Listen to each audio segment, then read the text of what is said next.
I show up home from work that evening, and I park my truck in the driveway. My son come out to the house, and he's like, something happened to Natalia at the school. She fell, she hit her head, she's crying. I drove over there. When I got there, my daughter's crying, loud, a lot of pain.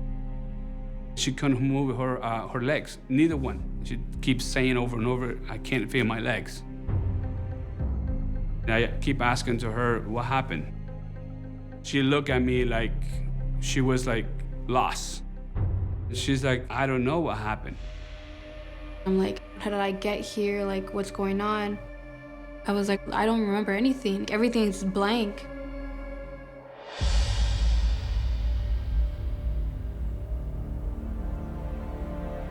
It was very clear that this girl was on the sidewalk and that a car left the roadway and struck her. We had tire track marks, impressions. A motor vehicle had went up and over the curb, straddled the sidewalk, and then eventually came back down on the traveled portion of the road.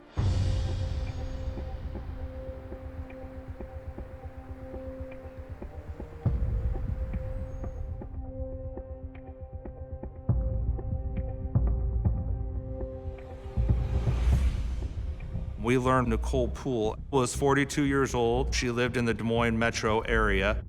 In the still photo, she was at the front door knocking on the door, but we didn't have any video after that. According to talking to her ex-husband, she was there to see her daughter. The time of her being in the area was right. We had to find this Nikki Poole, and we needed to get her in for an interview.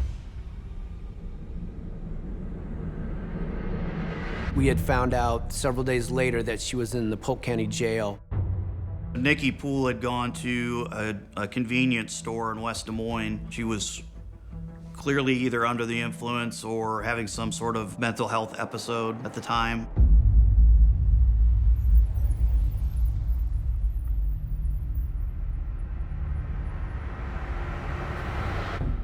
Natalia thought the vehicle that ran over her, it was a dark-colored Jeep, and she thought it was a female driving the vehicle. I authored a search warrant to search that vehicle. It looked like there was a shoe print mark on the passenger side door.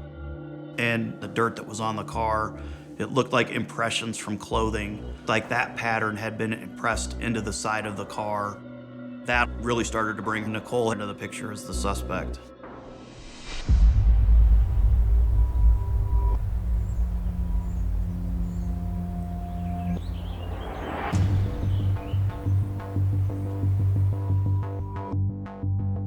I figured Nicole Poole would not answer any of our questions. I figured she'd just sit there and say, no, I want an attorney. So we went in there with a more relaxed approach.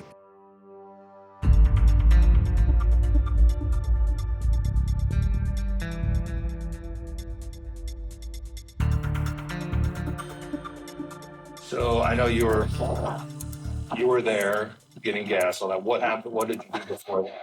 Remember? Yeah, what were you driving? What color was that? Black. Okay. So what did you do next? I left. Okay. I ran over her. You ran over her on accident? I was just in awe. I kind of had to pause there for a second and try to get my composure. Oh my gosh, she just admitted she ran somebody over. Do you remember what she looked like? Before she was Mexican, she left him. Did you know that she was Mexican when you were approaching her? Yeah, when we saw her face, I did. Because why didn't you stop? I'm just asking. I was having anxiety that day, just thinking that she was trying to take over homes and just. Okay. It's like taking over. What do you mean by taking over home? Taking over homes. Yeah. She was taking over the jobs. Okay. The homes and her jobs. She keeps throwing out Mexican, taking our jobs, taking our homes. At that point, I knew it was way more serious than what I thought it was. It was a hate crime. When you went over the curb, did you accelerate? Did you step on the gas? Yeah. Did you do it because she was Hispanic? Did that happen? You did? Okay. Were you hoping that you weren't actually kill that person? Yes. At that time, yes, at that time. Is that right? That yes? When we walked out of the jail, we were both kind of in shock. Being a minority, I promise you, it hits home.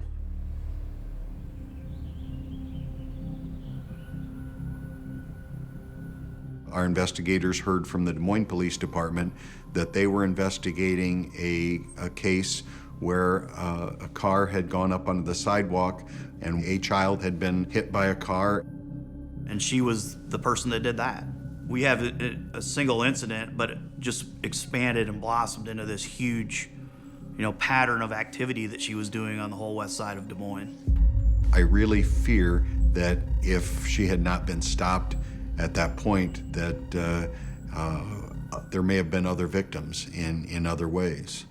It's really disheartening to see where you can take that rage and turn that toward children who've never done anything to you, who are just walking down the sidewalk, as all of our community's kids do every day. This behavior is not acceptable anywhere, especially in Clive.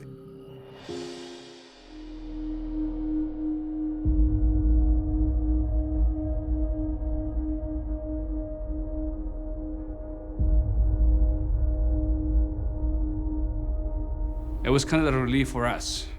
Oh, great, they did it. They found who did it. But then when they give it the notice why she did it,